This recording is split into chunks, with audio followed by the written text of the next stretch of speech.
Terus ini membela si Teddy ya dengan mengatakan, oh saya tahu betul Teddy, ya tuduhannya apa? Jawabannya apa? Saya katakan ya, ini di hadapan seluruh orang Indonesia, dia pembunuh. Nih, silahkan mau di crop, silahkan mau di share, dia ini pembunuh.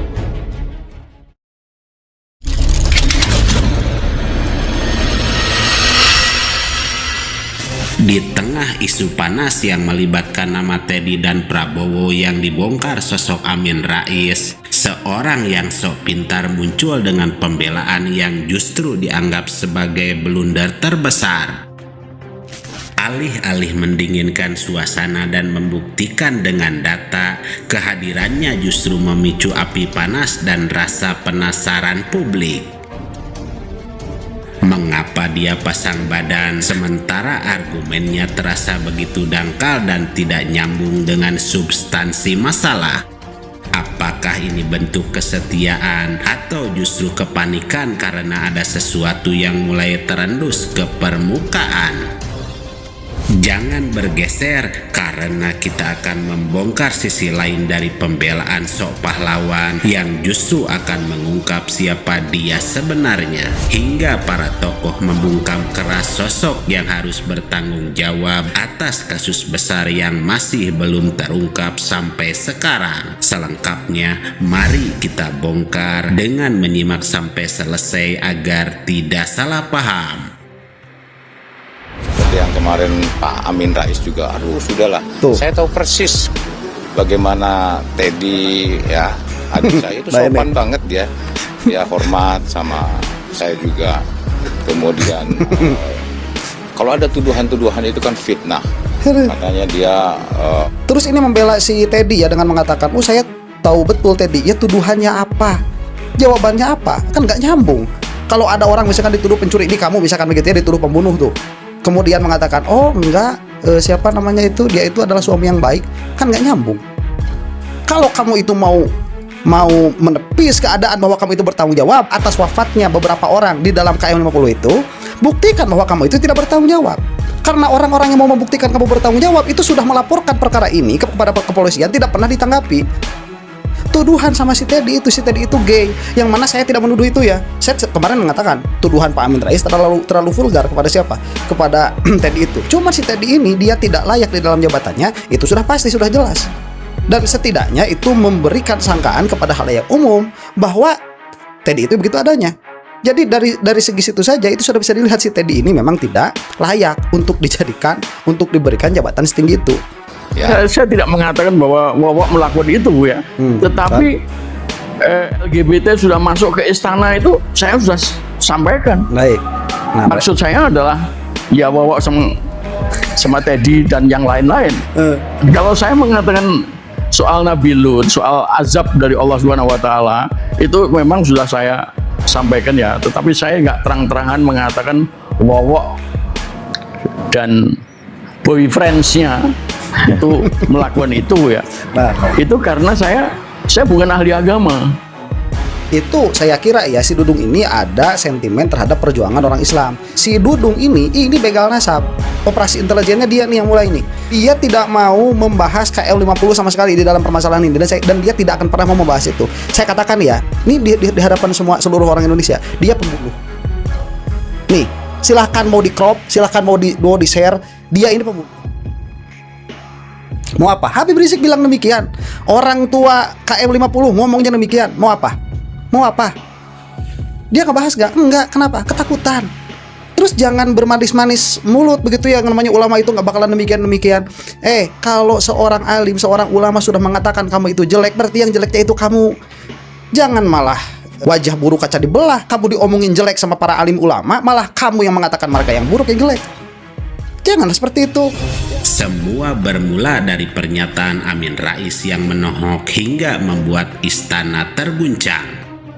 Namun yang menarik perhatian kita bukan hanya tuduhannya, tapi reaksi alergi pemerintah yang langsung memblokir konten tersebut. Tapi seperti biasanya, ketika suatu kasus semakin dilarang, maka orang akan semakin ingin tahu yang sebenarnya. Dan di saat itulah sosok Dudung muncul ke panggung untuk melakukan pembelaan.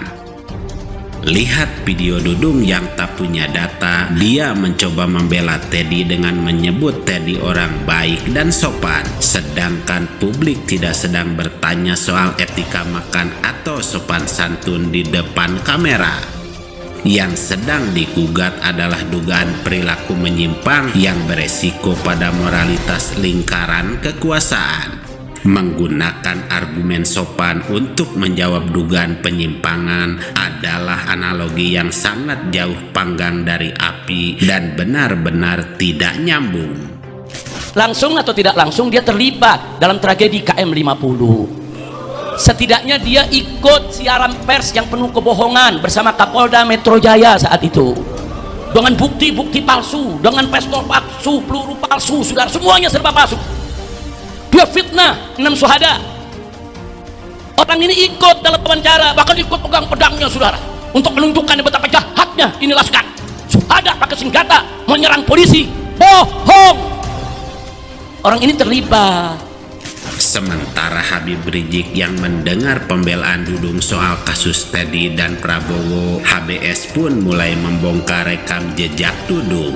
Dari KM50 yang belum tuntas hingga gaya bicaranya yang sering kali kontroversial, padahal Dudung adalah sosok yang harus bertanggung jawab atas kasus KM50 bersama Jokowi, kata Habib Rizik. Sri Bambang Pamungkas bahkan secara blak-blakan menyebut bahwa isu LGBT di lingkungan elit ini sudah menjadi bisik-bisik tetangga di istana sejak lama.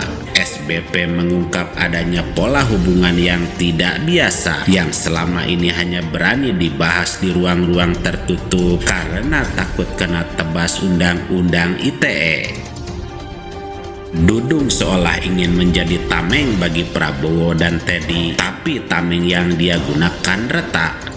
Banyak sumber video hingga saksi sejarah yang justru menunjukkan siapa Dudung di balik kasus KM50 yang masih belum terungkap. Dan soal kasus Teddy Prabowo, jika memang tidak apa-apa, mengapa harus ada kepanikan? Mengapa harus Dudung yang maju dengan narasinya yang dangkal? Kita tidak sedang menghakimi personal, tapi kita sedang menjaga marwah kepemimpinan nasional. Dalam Islam, pemimpin bukan hanya soal gagah atau sopan, tapi soal kesucian moral. Jika bibit-bibit perilaku menyimpang dibiarkan, apalagi dibela secara membabi buta, maka hancurlah tatanan bangsa. Terus contoh sebuah kelompok yang menginginkan sebuah keadilan misalnya, jika presiden memberi menuruti, ya selesai, alhamdulillah, itu tandanya ikhlas, karena tujuan kita adalah membuat perubahan, bukan kita mencari-cari kesalahan. Ini ketulusan.